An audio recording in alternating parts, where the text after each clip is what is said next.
This episode was made possible by my generous supporters on Patreon. Welcome to my new patrons this week: Monique Ocampo, James Franklin Richard Joseph Hall, Ingvald Pettersson, Eddie Torres, William Samuel Salfeld, Mark Bronk, Mystic Samurai 1983, Molly Piper, and Robert Learmont. Geez, slow down guys, at this rate I'll be making enough to come to conventions in the States, and no one wants that, right?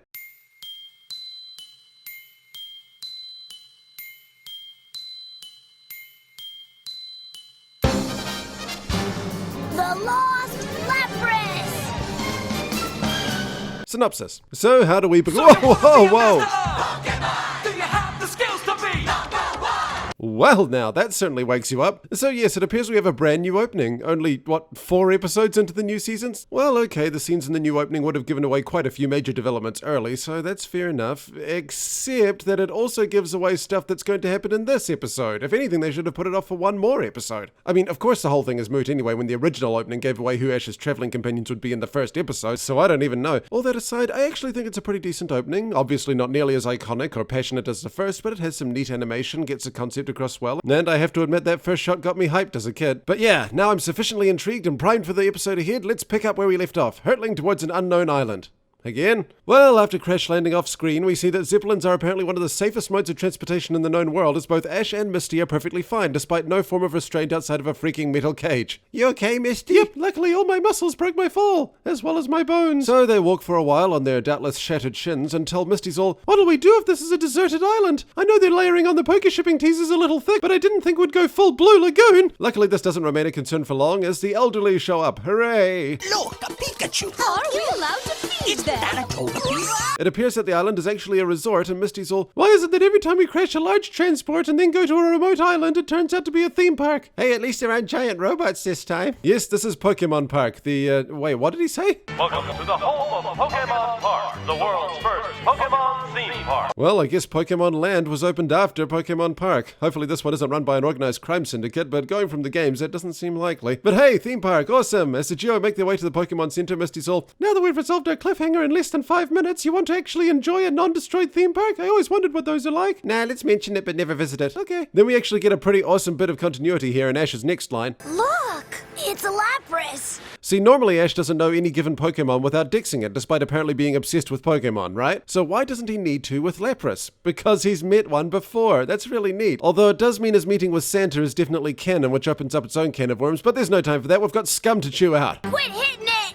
Why don't you leave that Lapras alone? Honestly, what kind of subhuman gutter trash beats up unsuspecting Pokemon? Everyone knows you've got to make your Pokemon beat them up for you. Only the lowest of the low get their own hands dirty. Then Misty's all, I bet it never did anything to hurt you! but it ate our friend. Oh. Well, still. No, actually, the goons are all, We're getting ready for our big Pokemon battle against the Orange Crew. you're getting ready for a battle? By beating up a Pokemon? What, you don't? So the goons send out their Pokemon for another illegal 3-on-1 battle, but then we get this bozo over here. Hold it! The coloring on this speed drill is pretty poor, and it's obvious this Hitmonchan isn't getting enough exercise. The feathers on your Spearow indicate it's not getting enough vitamins, and it could stand to lose a few pounds. Okay, look, I know he has good intentions. I know he's caught in the moment, and I know that the attackers are jerks. But come on, you don't just walk up to someone and tell them their bird is fat without expecting some kickback. Luckily, Pikachu is on hand to expel them with a Sea-Ender Bolt, and we can focus on the conservation effort. After a failed attempt at dosing Lapras. Drink it! Come on! Maybe it's not an oral medicine. Right. We then cut to the Pokemon Center at the top of the freaking hill, making me wonder how they managed to haul it up there given its lack of cooperation, but that's not important right now either. It seems not only is Lapras having trouble trusting anyone, but it's also an infant? What? Huh? That's a baby Lapras? But it's pretty much the same size as the one we met earlier. Either Pokemon grow at an insane rate or they lay eggs at kiwi proportions to their body. Those poor mothers. Mind you, we still don't know where eggs actually come from, so who even knows? Meanwhile, we learn that Tracy here is a Pokemon Watcher, which of course means that he trains and assists Pokemon Slayers. Now, it's actually closer to a Bird Watcher where they focus more on the finding and researching than the training. Man, sounds like Red from Origins chose the wrong career path. My goal in this is not to try to make my Pokemon stronger. All I really want to do is complete the Pokédex. Team Rocket also look on with interest until the budget suddenly gets bumped up so that James can suffer in greater detail. There's Joy! My Sandshrew got scratched while we were training by accident. My Voltorb is kind of tired. This Starmie sucks, it keeps getting knocked out in one hit. They also mentioned the Orange Crew, which leads to this bizarre exchange. The Orange Crew? Don't you remember, Ash? Those 3 guys on the beach said something right. about battling the Orange Crew, too. What the heck was that? Oh yeah, there's 3 guys on the beach. That's right. Okay, rude. Great, now I lost my train of Don't thought. care. Ash, I will flay you where you stand if you Forward don't. now. I mean, I know it was to match up the lip flaps, but I really can't imagine it being less awkward in Japanese. Well, anyway, we find out there's a Pokemon League in the Orange Islands, and Ash is all fired up for it, so much so that he brandishes the GS ball. Okay, that's weird. All right, then let's ask Professor Oak himself and see what he thinks about it. So they call up Professor Oak, and he's all, Professor Ivy told me you and Misty had left on a blimp. and Ash is like, oh yeah, we crashed it into Tangelo Island, probably causing thousands in property damage. What? Here's the GS ball. Ooh, shiny. Well, go ahead and bring it back. Maybe avoid the Zeppelins this time. Can't go wrong with a boat, right? Yeah, unless it's a cruise liner. What? Hey, can I compete in the Orange League? Sure, I ain't your papa. I just act like it. Great. I'll bring back the GS ball after the tournament. Wait, why can't you drop it off here first? The tournament's not until... Thanks, Professor. Bye. Then Tracy's all, you know Professor Oak? He's my freaking idol. And Misty's like, wow, that sounds like a flimsy pretext to join us as a traveling companion. You better know it. Everyone knows hanging out with people simply because of their social circle is a great way to build lasting friendships. And Ash is all, wait, didn't we have another plot going on? Yes, the gang need to convince Lapras to get on the truck to the ocean, but she's not having a bar of it. So Ash decides that a song might calm it down. Oh geez, here comes the cringe. Oh, dang it, no. Bring back the cringe. To be honest, I actually want to hear Ash's rendition. It sounded pretty metal. But no, Jigglypuff comes in, adds nothing, leaves, and now we're back to square one, a little closer to death. Ash then tries swimming with Lapras, and it goes about as well as the last time he did that.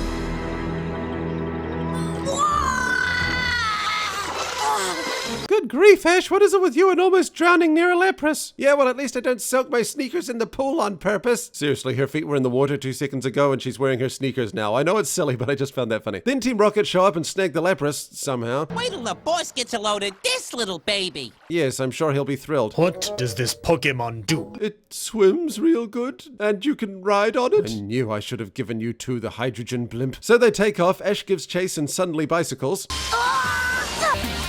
Hey, no fair. Where'd you twerps get bicycles? If there's one thing Ash Ketchum is good at, it's stealing bikes. Ash manages to leap onto the truck and then does the second worst thing you can do in a moving vehicle before Pikachu does the first. Stop!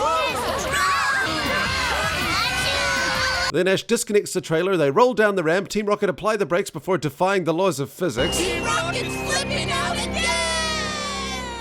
Then Ash and Pikachu roll back down the ramp that they just rolled down? The road goes downhill both ways? What? Then Ash apparently has enough weight to turn a giant trailer at full tilt before falling off the cliff, and Ash is all, oh yeah, the ocean. And then he apparently caught Lapras off screen, and then the sun decides to leap back up into the sky for an extra scene, considering it was sunset a few seconds ago, and then Ash and the gang set off for the first gym badge.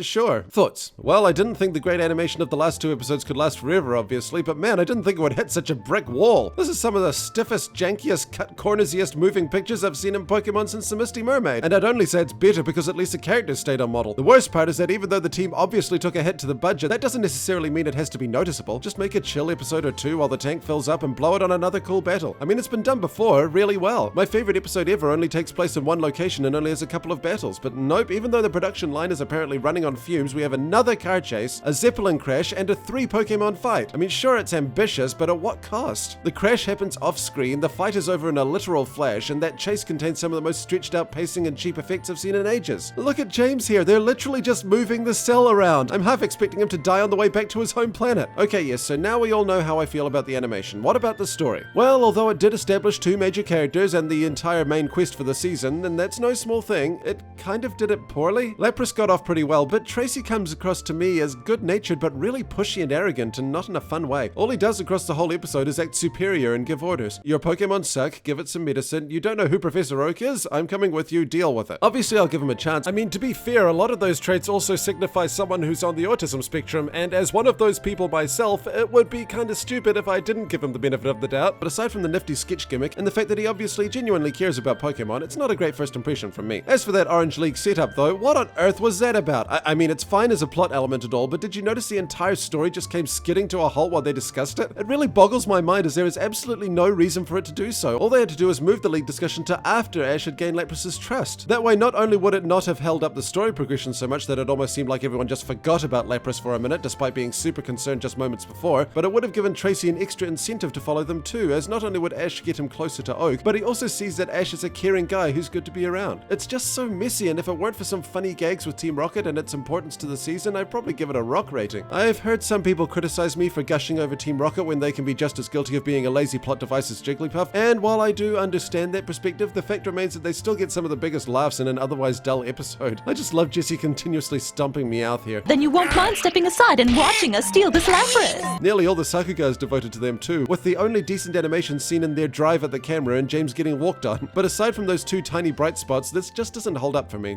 I'll give it a Pokeball. Trivia. Alright, so now that we've seen Brock's replacement, let's talk a little bit more about why he was replaced. It wasn't to shake things up or anything, it was actually born, like many weird decisions on TV, out of a lack of communication. You may have heard that Brock was dropped because the showrunners were worried that he'd be viewed as a racist stereotype, despite, being made by Asians. And guess what? You heard right. Yep, I've got 2 separate accounts that state that this was indeed the case. In the book I've referenced before, Pikachu's Global Adventure by Joseph Tobin, it states that it should be noted that producers and localizers' supposedly expert knowledge of which products can succeed in which markets often turns out to be wrong. For example, as Kubo explains, Takeshi, an adolescent Pokemon trainer, was dropped for a while from the Japanese version of the television series because his slim eyes were thought to be unacceptable to American children. But Takeshi, Brock in the English language version, was brought back later as he proved to be a popular character in the United States. There was also an interview with Masamitsu Hidaka that further confirms this, a link in the description. Now, this doesn't have to be a bad thing, especially when it's done in response to accidental insensitivity like what happened with Jinx. But in this case, it's hilarious to me that a character created by Asians for Asian audiences could possibly be considered racist, especially when by virtue of Brock being both created and written by Japanese people, it's extremely unlikely he would display any harmful stereotypes. Ironically, the fact that Brock was pretty unambiguously Asian yet didn't fall into any easy stereotypes probably helped viewers not judge the Asian people they meet by those kinds of surface level qualities. But nope, they were worried someone would complain, and when no one did, they were more than happy to bring him back. Again, I must emphasize that the steps they took weren't bad in and of themselves. A lot of Asian Americans were, and still are, tired of seeing themselves portrayed in media, even Asian media, as shallow stereotypes such as dragon ladies, and want to be shown as more well-rounded characters. It's just that with only a little bit more effort put into communication with the international market, they would have seen that this wasn't the case with Brock. It's actually similar to what happened with Speedy Gonzales a while back, where Warner Brothers stopped making Speedy Gonzales merch and cartoons because they believed he was an offensive stereotype. But if they had just checked with actual Mexicans, they'd have seen that they actually love him, and far from being offensive, they saw him as positive representation. As I said before, what matters most is communication. Don't make hasty assumptions, just freaking talk to the people you're portraying and your audience. It really shouldn't be that hard. Whew.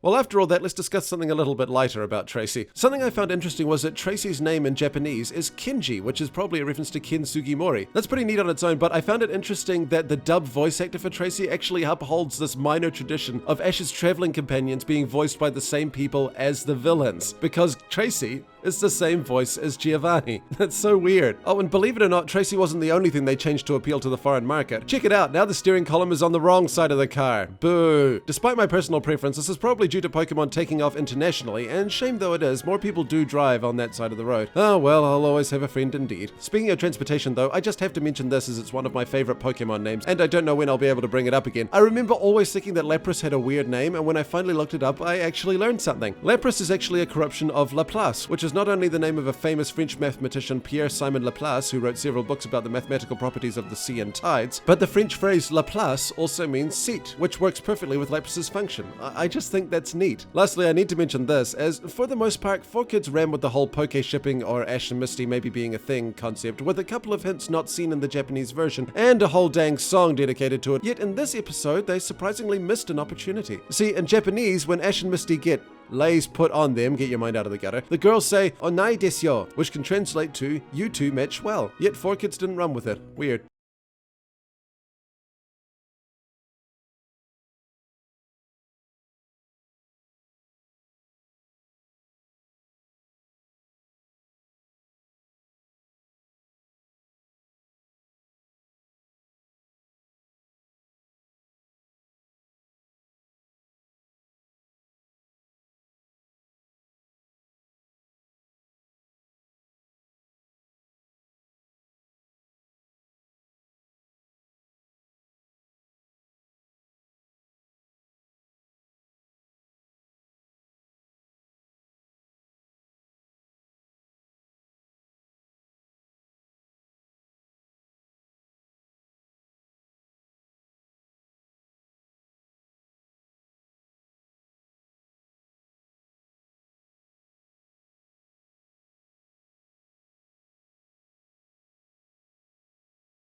And so, Suede paddles off into the horizon, his momentary disappointment washed away in the tides of anticipation for what's to come. It may have been rough, but sometimes you need to let it go. I mean, it's not a competition, right? Singing lullabies helps little kids calm down, so maybe it'll work on Lapras too. Just wait and see. Ugh.